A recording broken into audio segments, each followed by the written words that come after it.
ढवळगे. मी इयत्ता दुसरी शिकत आहे.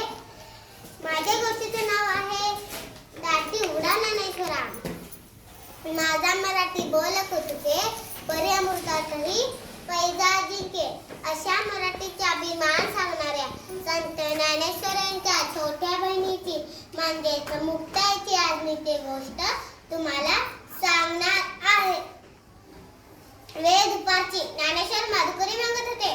जोळी थोडेसे पीठ होते, पण 4 रोहणांना पुरेसे नव्हते. म्हणून ते एका घराजवळ आले आणि म्हणाले ओम भिक्षाम देही, ओम भिक्षाम देही. आतून एक करवट माणूस आला. त्यांनी धाडकन दार बंद केले. ज्ञानेश्वर पुढे निघाले. पुन्हा ते करवट माणसाने दार उघडले आणि म्हणाले, ए पोरा, इकडे इकडे. तू संन्यासाचा पोरगा रे, भिक्षा पाहिजे का तुला? हे घे पीठ, असे म्हणून जोळीमध्ये माती टाकली. ज्ञानेश्वर मान खाली घालून पुढे निघाले. पुन्हा ते करवट माणसाने जोळी तोडली. अरे थांब थांब थांब, हा भाकरी पण घेऊन जा, असे म्हणून जोळीमध्ये शेणाचा गोळा टाकले.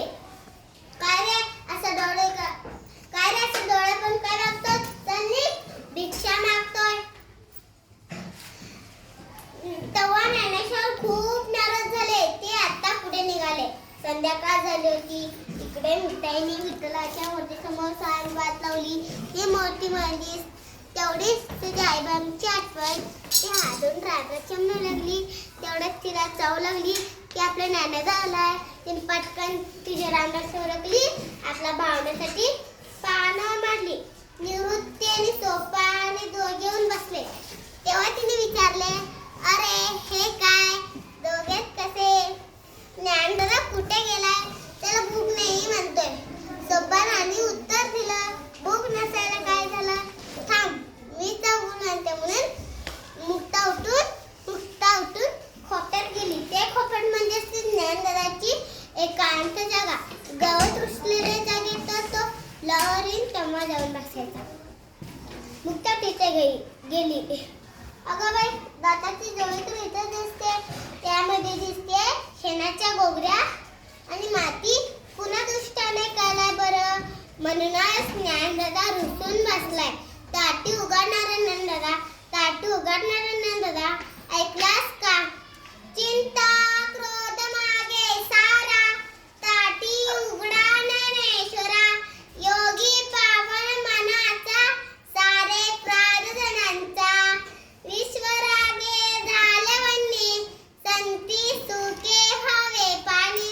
शब्द शस्त्रा झाले क्लेश, संती मानवा उपदेश. विश्वपट ब्रह्मा दोरा, ताटी उघडा ज्ञानेश्वरा.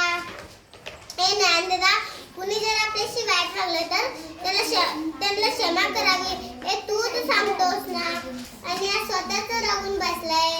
अरे ह्या जोडी तर मातीच्या घरांची होती, बस्ता झाली असतील, पण तू काय एवढा कष्ट घेतोस? अरे तिथे शेत उगवतं, तिकडे तण असायचे, तिकडे फुले फुलतात, तिकडे काटे खुपायचे, तिथे तेवढा फुलतो, तिकडे नाग निघायचे. असं कारण आहे दादा. सारं जग तर जागीसारखं झोप झालं. आम्ही जनतांनी मात्र पाण्यासारखं शीतल असायला. धुमा मंडळीवर तर खूप मोठी जबाबदारी आहे. विश्वाला तारायला हे मी सांगायला पाहिजे का रे? दमलेले नंददा, म्हणजे पाय दुखले रे. तुझ्या बहिणीचे धडे नाही येत का रे? विसरणारे राव, क्षमा करूया लोकांना. तुझ्यावर जीवापाड प्रेम करणाऱ्या अदिनदुबड्या लोकांसाठी दारगोड, सासपण्याच्या समाजासाठी दारगोड, जे सामर्थ्य दाखवण्यासाठी दारगोड. ताटी उडा ज्ञानेश्वरा. तुम्ही तरुणी विश्वतारा, ताटी उघडा ज्ञानेश्वरा. विश्वकल्याणाची साथ ऐकून ज्ञानेश्वर खडबडून जागे झाले. मुक्त्याने त्यांच्या आयुष्यातील पसरलेला निराशेचा काळोख दूर केला आणि दार उघडले.